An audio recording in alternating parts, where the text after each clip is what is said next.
Thank you again, Chairman. Administrator, production is capped, we talked about on the Boeing 737 MAX. What do you know about the procedures and policies in place at Boeing and or Spirit about other aircraft? Is the necessary oversight occurring to make sure that the manufacturing of those aircraft is safe and sound?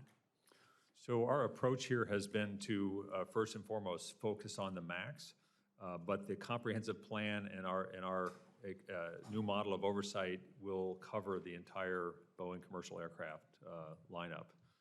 And my visit to Charleston tomorrow is part of that expansion. And as Senator Cruz was talking about the workforce and the relative young age, tenure of those new employees, we've really worked hard, Senator Duckworth and I, on increasing the opportunities for greater education, training of an aviation workforce. Do you have suggestions of any ideas that we ought to be pursuing in regard to safety as we train and educate engineers and mechanics and others in the aviation world? What kind of training and education should occur in regard to safety procedures and process? Well, I would say first I think the outreach to younger people is key in developing this workforce and keeping it broad, and the earlier the better in that regard. But I think the lack of understanding around safety management systems is a gap, and we've seen that with airlines who were initially reluctant but ultimately have embraced this technology enthusiastically, and I think that's the gap we really need to focus on. Administrator, there are lots of jobs in Kansas and across the country that are related to aviation and aerospace. I'm anxious for workforce opportunities to continue and to grow.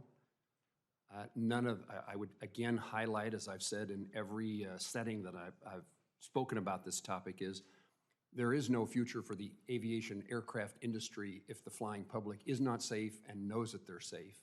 And so anything that short circuits that would be very short-sighted.